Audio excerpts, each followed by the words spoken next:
So we're speaking about we do a call each week every Monday, and we're speaking on the phone earlier about there's a point in your life, right, where things go like really good, and obviously like life's up and down, right? But I'm at the point in my life now, my health is good, money's good, everything's going really well, and then usually there's always something that's like, oh, this happened, or this happened, or this happened, and today was just like I want to set some goals, I want to have the metaphorical branches that reach up further, and the roots feel like they're solid. So let's go with that. And what came up for me or for the conversation was around rigidity and type A personalities. We'll get this. Any type A personality types listening, being that there's this. I wouldn't say actually type A. I'd say more to do with like perfectionism and type A. Like you want to get everything done, but you want to be perfect about it. So one of the things that came up this morning in our conversation was around rigidity and how when I'm like say for example, setting goals, I can't just set the goal by itself and say, here's 4 arbitrary goals that I want to set. It's a process of like, I need to create spreadsheets for this, and I do a habit tracker. If it's not done all the way, it's not done properly. And to speak into before, like what came up for me was that when that occurred, it was very hard for me to find that middle lane where I enjoyed the process, where I enjoyed doing the task because I was so caught up in all the small bits because of what a word that I learned from you, which was rigidity. So yeah, I just want to speak about that a bit and just get your thoughts on, I mean, characterology as well, but also rigidity, and feel free to use me as an example. But I feel like those out there who set goals and have that feeling of rigidity in the background and like kind of like, oh, if I don't do it properly, it's not done at all, and it kind of holds them back from living the life they want. I'd love for you to speak about that a bit, man, if you'd like to. Yeah, thanks, Luke. And yeah, I really feel like those that are rigid Mm. love the value that they get from their rigidity and that perfectionism. Like it holds you in good stead with other perfectionists because you get rewarded for it. It's like, nah, Luke, fuck, man, your level of detail, beautiful, and you feel like that charge of, yeah, I'm perfect. Yeah, I'm really good. You can really feel like who I am. I need to maintain this perfection. And what happens in that is when an individual gets stuck in the loop, they can only ever be perfect. And that'll show up in your body. And when I say rigidity, when we talk to rigidity, it most shows up in coitus when you're being physically intimate with someone. You don't know how to move your whole body freely, and it can show up in dance. So dancing, I don't know, this is where we're going apparently. So with dancing, you can see someone who's a rigid dancer, and in that this is beyond learning how to dance like salsa or something where you learn how to move your hips in particular movements because you can perfect that.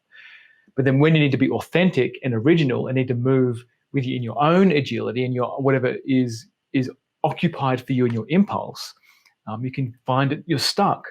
And this rigidity is something that appears in your body when you go to speak authentically, when you go to have an authentic touch with someone, particularly in relationships where you'll feel like an urge to go and kiss someone.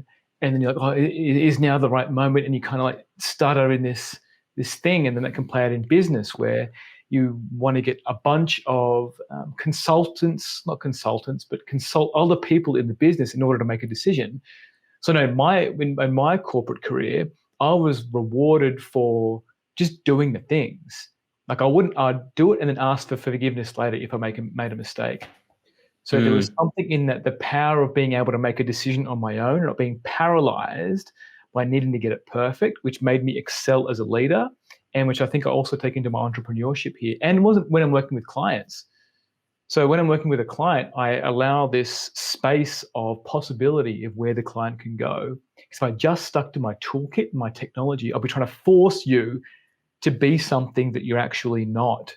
And I think that's a paradigm that exists in the DSM and other technologies that you want to deploy in order to fit you into a box, which doesn't honor you as an individual. Mm.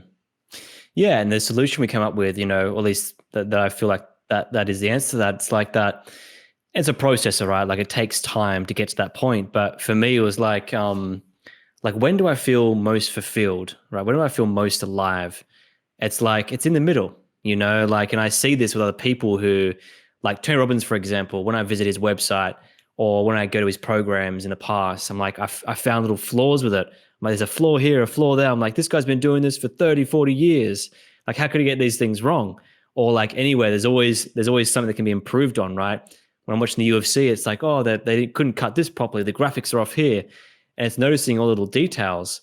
And then you realize, right? It's like, well, if these huge companies and these huge practices aren't worrying about the small details, then why should you in your own life? So the solution that we came to was that middle feeling, and again, it takes time to come to that middle feeling of like, I've done enough, like I've done enough for this to push forward. I've done enough for this to feel okay. I've done enough to like, what's the word I'm looking for? It's just enough. You Yeah. feel okay with the work you've done. And I feel like that is the next phase for me, and anyone listening who is that rigid archetype of like perfectionism. And I've met a lot of them because they tend to attract each other, especially in relationships, which we can tap into as well. The solution I came across is that middle ground. It's like, when have I done enough? And just stopping right there. So I've done enough now. All good. Mm. And then That's we can adjust as we go. So totally. Yeah, I love that, Luke. And that enoughness appears mm, in the body. So for someone who's been raised as a rigid, that enoughness you can miss that moment because yeah. you've been encouraged by your parents to never be enough.